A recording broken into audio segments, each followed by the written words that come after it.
നിനക്ക് വേണം, എനിക്കതറിയാം. നിന്റെ ഭാര്യയുടെ സ്ഥാനത്ത് ഒരു പെണ്ണിനെ കൊണ്ടു നടന്ന് നിന്റെ ആവശ്യങ്ങൾ സാധിച്ചെടുക്കാൻ നിനക്കൊരു പെണ്ണിനെ വേണം. താലിയിട്ടൊരു പെണ്ണ്.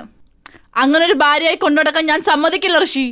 എന്നെ കൊണ്ടുപോയി മറ്റുള്ളവർക്ക് കാഴ്ചവെക്കാൻ ഞാൻ നിന്ന് തരില്ല ഋഷി. ദാ നീ കെട്ടുന്ന താലി കൊണ്ടുവെക്കോ. എന്റെ പപ്പയോടും മമ്മിയോട് ചെന്ന് പറ. നിന്റെ മമ്മിയെ വിളിച്ചു പറ.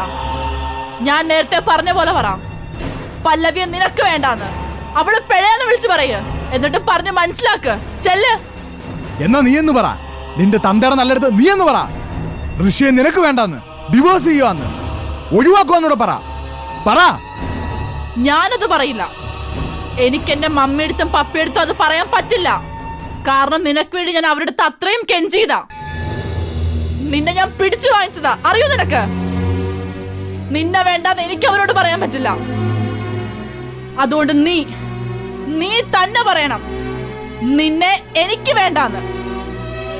ഇല്ലെങ്കിൽ നീ ഇപ്പൊ ഇവിടെ ഒളിപ്പിച്ചു വെച്ചേക്കുന്നില്ലേ ആ മാർക്ക് ലിസ്റ്റ്, അതെടുത്ത് ഞാൻ കാണിക്കും അവരെ.